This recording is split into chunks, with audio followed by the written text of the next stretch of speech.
It's the sunniest, warmest day of the year so far here in New York City, and you know what that means. Absolutely no one knows how to act. Why am I seeing people actually actively suntanning in March? That's wild.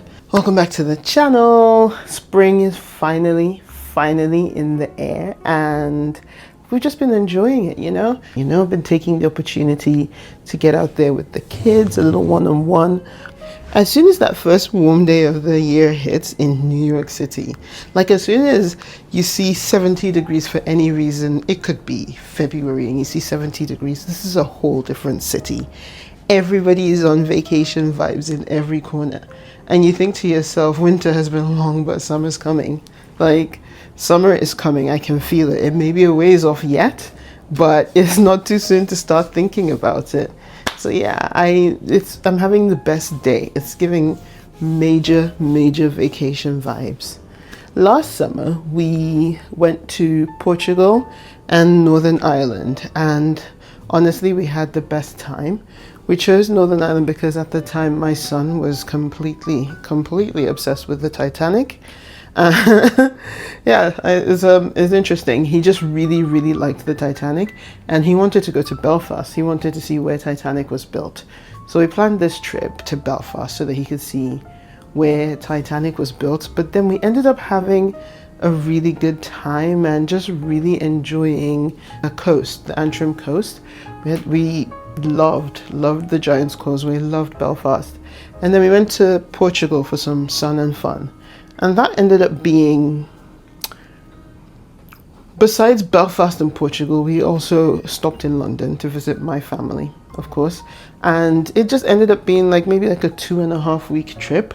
Now, when you go away for 2.5 weeks and you have all these plants, and actually this time last year I had more plants than I do now, you really can't just have anyone water them. I can't just say to a friend, oh, can you pop by and water my plants while I'm gone? That would be cruel, really, because we're talking well over 100 plants, and so many of these Anthuriums need water more than once a week, especially in the summer when the light coming in from the south windows is quite intense. And I can water these every day or every other day and not have an issue. So what I did last year was I hired someone and I told her to water the plants twice a week, and I paid her to water my plants twice a week for the 3 weeks that we were going to be gone. And so I went off and I enjoyed my holiday, and I had the best time all across Europe, thinking I can't wait to get home and see all the new and exciting growth that I'll have on my plants.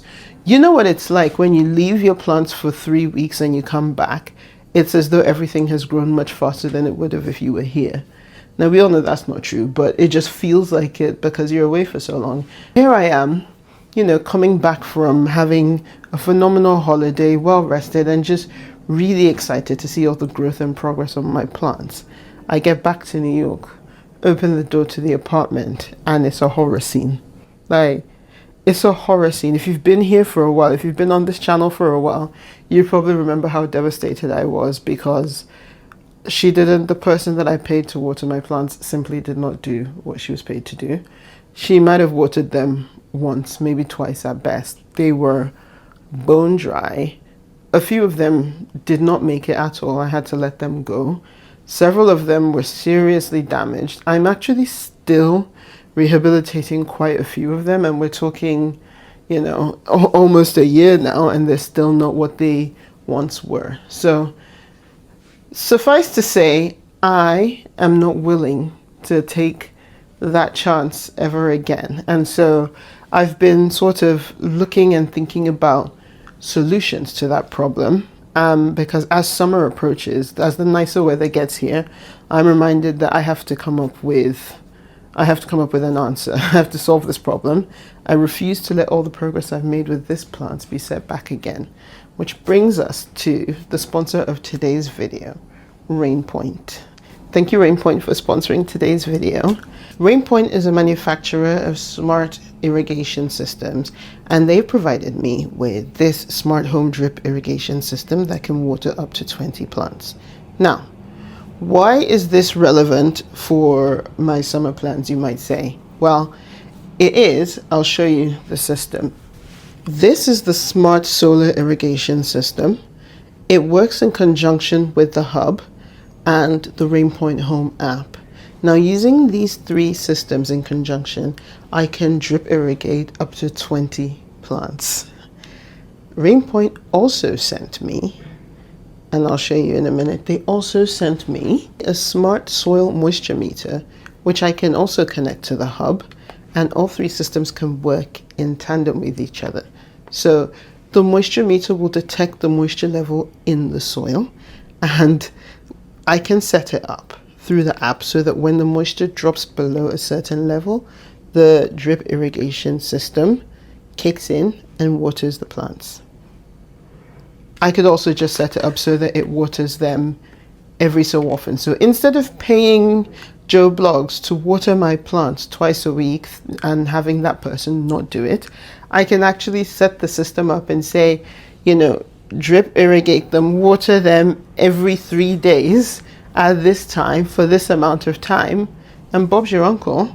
They'll be watered religiously, problem solved. And having learned from the last time, I'm obviously not going to wait for summer to try this for the first time. I thought I'd set it up today and just see how the system works, see if my plants like it, because if they do, this is a fantastic solution for me. Of course, this isn't going to water every plant in this place, but the really picky guys, the Anthuriums, who need constant moisture and who get more easily set back when they don't have it, this is going to be perfect for them.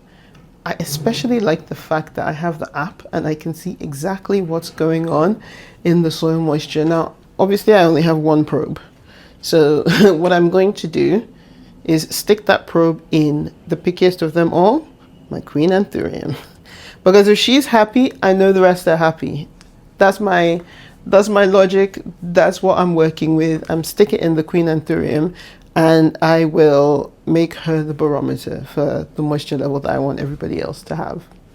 Let's get started, set this up, and I'll show you how it works. This is the hub and this is the irrigation pump. I have them near the router so that they could pair more easily. Okay, so we have these micro drip emitters and some T-barb fittings just to kind of connect everything together. And then there's a water filter, and down this end, 2 different types of tubing so that I can build the system as I see fit. Just to test the product to its full potential, I'm going to use it on this cluster of Anthuriums right here. I think it's easier if I just do, obviously the system can do up to 20 plants. That's quite a bit. I don't think I have up to 20 here, but I'm going to do all the Anthuriums, and maybe this could be really good for watering moss balls. I can think of so many different uses for this and so many different configurations, but for this first test run, I'm just going to do some Anthuriums. I have to think about, you have to sort of keep the pump and the water container on the same level with the plants, and because my things are on all different levels, I'm not sure how that's going to work. So I think for the first go round, probably best not to, try to test that too much, and I'll just stick with this lot over here. To be honest, these are the ones in most dire need of help anyway. So I'm going to measure out my wire and try to build my arrangement. There's 4mm wire and 3mm wire, and this is basically the main line, and then this is the smaller stuff, and I'm just going to put it all together. Okay, so this part of the process is a little bit labor intensive. The setup actually requires you to figure out the distance between each plant, so how much tubing you want to leave, how much tubing you're going to end up cutting off. This is the moisture meter, and as you can see, it actually is currently measuring at 37, which probably sounds low to you, but it's quite decent considering that most of the time I tried it yesterday and it was measuring at 25. So I'm just trying to put them all together and make sure that the tubing is not too visible because I don't want it to look ugly. We all know I care about the aesthetics of my plants. This is the stop valve, and it's really important that you place this so that the water doesn't back up into the pump. I actually have done this quite a bit for my other propagations when I use a bubbler, so I'm familiar with that type of process. And I basically decided to just sort of eyeball the tubing. I didn't measure it, I just sort of checked to see if it was okay, the distance between each plant, and gave a little bit of slack in case I decide to move things around. And then put them together with these T-bars that they provide, and that attach to a micro drip point that you stick deep into the soil. So basically, after you've put this together and stuck it into the soil with the little mini irrigator, when the water flows through the pipe, it goes into each pot individually in light drips or spritzes, really. Almost like having a mini sprinkler for all these plants, but the sprinkler is sprinkling inside the pots. You get the picture. You get the picture. It's actually quite straightforward, and I love that all the piping is black and not white, because obviously white would really stand out, but the black is actually perfect to blend in with all these dark leaves. This is what the setup looks like right now.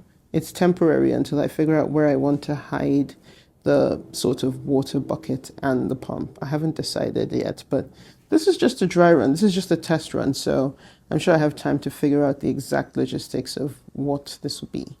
And I think it looks pretty good. The wiring is not obvious when you actually are not looking from the top. So just sitting, because it's black, it's well hidden and you can't see it. It's the next day, and I finished up last night just daisy chaining all those anthuriums together. And then I used the RainPoint Home app to create what they call smart scenarios. Now you can use AI and let it design the scenario for you, but I'm too controlling for that. So I created a scenario using the moisture meter, the smart moisture meter, and the pump. And so I basically have it set up so that when the moisture in the soil drops below 50%, it triggers the pump to irrigate all the plants. Now, the interesting thing here is you can sort of set it to do this no more than X number of times a day. So you can set it so it does that no more than once a day. Just to test it, I had it set so it would do it no more than every 2 hours. Now, this is because I'm trying to get the moisture level in the anthuriums up to a certain consistency. Of course, I don't want to overwater them, so I will change that probably to no more than once a day, maybe twice a day. This could be actually a massive game changer for while I'm gone on holiday, because I know that it will reliably water all those plants, and then the rest of them can either chill and last until I get back. Quite a few of them will be able to go the 2 weeks anyway. Like, they won't be happy, but they won't expire. So yeah, the rest of them can either chill till I get back, or maybe I'll get another one of these, to be honest, for the bedroom anthuriums. Either way, I'm really, really quite pleased with it. Now, the next step in the process is going to be for me to take this. This is a smart hygrometer, which basically measures the humidity in here. So the next step is going to be for me to join this to the hub. Then in the app, I can also set it up so that it waters the plant if, say, the humidity in here drops below X, Y, and Z level as determined by me.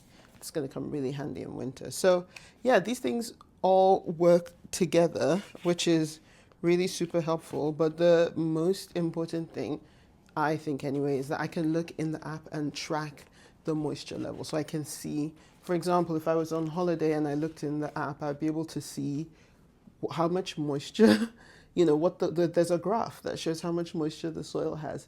So then if the plant is looking dry in spite of my moisturing or irrigation plan, I can actually just decide to water it manually in that moment. I can just click a button and it will water things manually. I mean, this is like an incredible level of control. Total game changer for me, to be honest. So yeah, I'm super excited to see how this shakes out. I will show you in future videos how how it makes a difference when I get to test it out. I think we probably due to take a trip somewhere just a short trip somewhere soon, and I'll probably be testing it out again, sort of a dry run, if you would, before summer to see how things work out. I've left all the links below in the description if you want to try it for yourself. RainPoint have kindly given me quite a few discount codes on all the different options, and you can mix and match and just get what you need or whatever works for you. But yeah, it's working out. I think we have a solution.